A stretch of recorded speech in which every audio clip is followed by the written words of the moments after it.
রাত্রেবেলায় গভীর রাতে অজয় দেবগান ডিউটি করতে যাচ্ছে, তার ফিয়ান্সেরে বলল যে তুই বাসায় চলে যাও, আমি ডিউটিতে যাচ্ছি, আমার সারা রাত্র ডিউটি। তখন মেয়েটা মানে হিরোইন তাকে জিজ্ঞেস করলো, বললো যে কি এমন ডিউটি করো, সারা রাত জাগনা থাকতে হবে?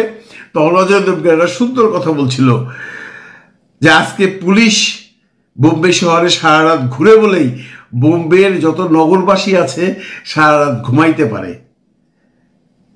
বাংলাদেশে যখন গভীর রাত সবাই ঘুমাচ্ছেন, তখন আমাদের পুলিশ বাহিনী, আমাদের যে আইন শৃঙ্খলা রক্ষাকারী বাহিনী আছেন, তারা রাস্তায় ঘুরছেন। পুরো বাংলাদেশ তথা ঢাকা শহর যখন নিদ্রায় মগ্ন, তখন কিন্তু এই সুইডেনে বাজে মাত্র রাত্র 10টা।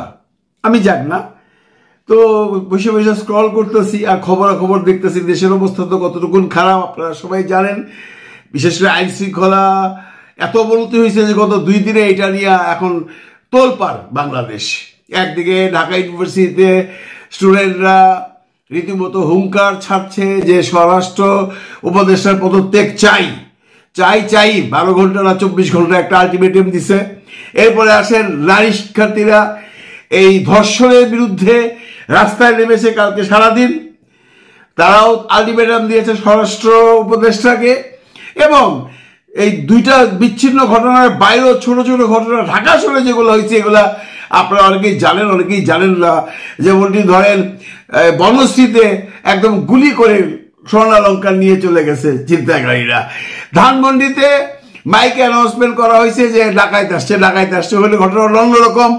কিছু উশৃঙ্খল ছেলে পেলেকে দেখছে, 40-50টা ছেলে মহল্লায় আসছে।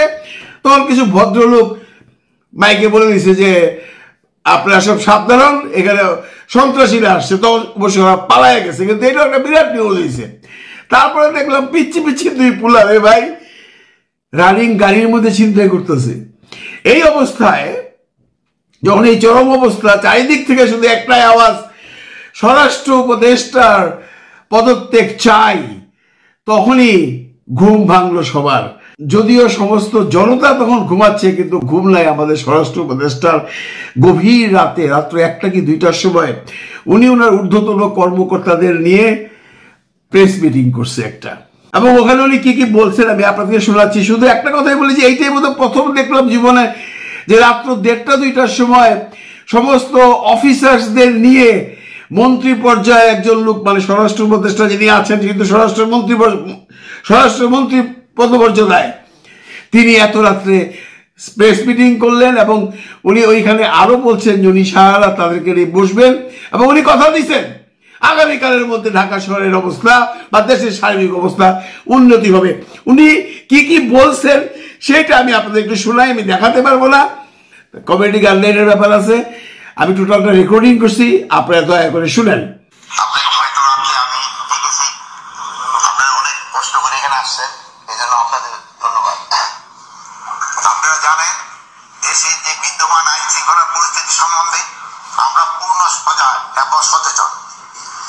আপনারা জানেন যে আওয়ামী দোসররা তারা দেশকে অস্থিতিশীল করার জন্য সব ধরনের চেষ্টা করতেছে।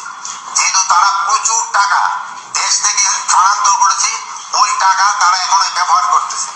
এই টাকা ব্যবহার করে দেশকে একটা অস্থিতিশীল পরিস্থিতি করার চেষ্টা করতেছে। আমরা এটা কোনো অবস্থায় করতে দিব না। আমরা যেভাবে হোক এটা প্রতিহত করব। দিনে রাত্রে যেখানে আমাদের বাহিনীর প্রয়োজন হবে তারা সেখানে যাবে এবং এটাকে প্রতিহত করবে। আপনারা জানেন, আমি আপনাদের সামনে দায়িত্বহীনভাবে বলতে চাচ্ছি, আমি এই আওয়ামী যারা এই কাজগুলি করতেছে তাদের আমি ঘুম হারাম করে দেব, এবং তারা কোথাও কোনো স্থান পাবে না। দিনে রাতে যে জায়গায় হোক না কেন তাদের কোথাও কোনো স্থান হবে না। আরেকটা আমি আপনাদের কাছে দায়িত্বহীনভাবে বলতেছি যে আমার বাহিনীকে আমি ইনস্ট্রাকশন দিয়েছি, তারা তাদের টহল কার্যক্রম আরো বৃদ্ধি করবে। আগামীকাল থেকে যেন কোথাও কোনো কিছু না ঘটে এই জন্য তারা ব্যবস্থা নেবে। এবং এই আমি বাহিনীর সবাইকে আমি এই ইনস্ট্রাকশন দিয়েছি, এবং তারা এটা ভালোভাবে কার্যকর করবে। এবং তারা যদি ভালোভাবে কার্যকর করতে না পারে তবে তাদের বিরুদ্ধে আমি একটা অ্যাকশন নেব। তা আপনারা দেশবাসীকে আশ্বস্ত করবেন, আইন শৃঙ্খলা পরিস্থিতি দিনে দিনে আরো উন্নতি হবে এবং এটা অবনতি হওয়ার কোনো সম্ভাবনা নাই।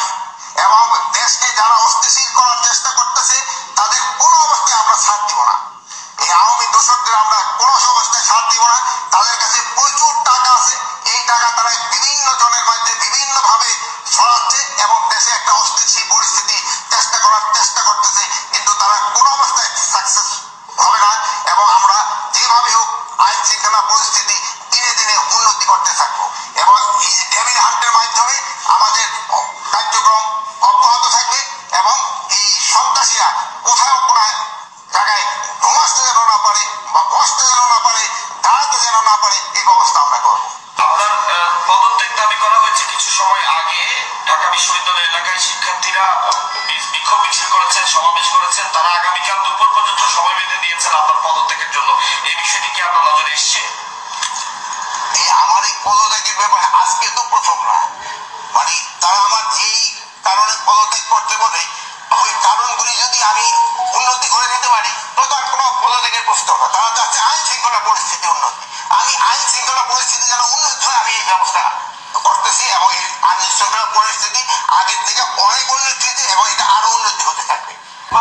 মোট কথা অনেক কথাই হয়েছে, মানে এত বড় একটা ইন্টারভিউ মানে প্রায় 10-12 মিনিটের পুরাটা শোনানোর দরকার নেই। শুধু আপনাদেরকে এইটুকু বুঝাইতে দিলাম যে গভীর রাত্রে যে মিটিংটা করলো, সংবাদ সম্মেলনটা করলো, এতে করে উনি একটাই বার্তা দিলেন যে উনি পদত্যাগ করবেন না। আইন শৃঙ্খলার পরিবেশ যদি ভালো থাকে তাহলে উনি কেন পদত্যাগ করবেন, এইটারও যুক্তি আছে।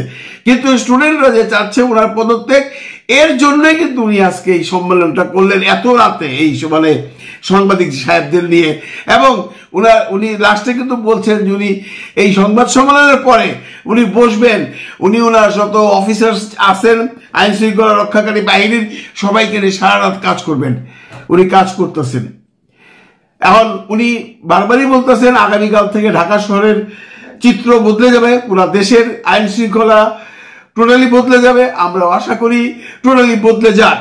তবে এখানে উনি একটা প্রশ্ন বারেবারেই করেছেন বা বারেবারেই তুলেছেন যে আওয়ামী সন্ত্রাসীরা এগুলো করছে। এটা কিন্তু ওখানে কমেন্টে গিয়ে দেখলাম সবাই একটু হাসাহাসি করছে, কারণ আওয়ামী লীগ যারা করে বা আওয়ামী লীগের যারা সন্ত্রাসী ছিল তারা তো এখন দৌড়ের উপরে আছে, তারা আবার ছিনতাই করবে, এটা মানুষের বিশ্বাসযোগ্য না। আমি যদিও দেশে থাকি না, কিন্তু আমি যতদূর বুঝেছি ওনার কথায় উনি সমস্ত সন্ত্রাসীদেরকেই আওয়ামী লীগার মনে করছেন। কিন্তু বাংলাদেশের মানুষ অন্য কথা বলছে। বাংলাদেশের মানুষ বলছে আওয়ামী সন্ত্রাসীরাই নয়, আরো কিছু সন্ত্রাসী আছে যাদেরকে মার্ক করা হচ্ছে না।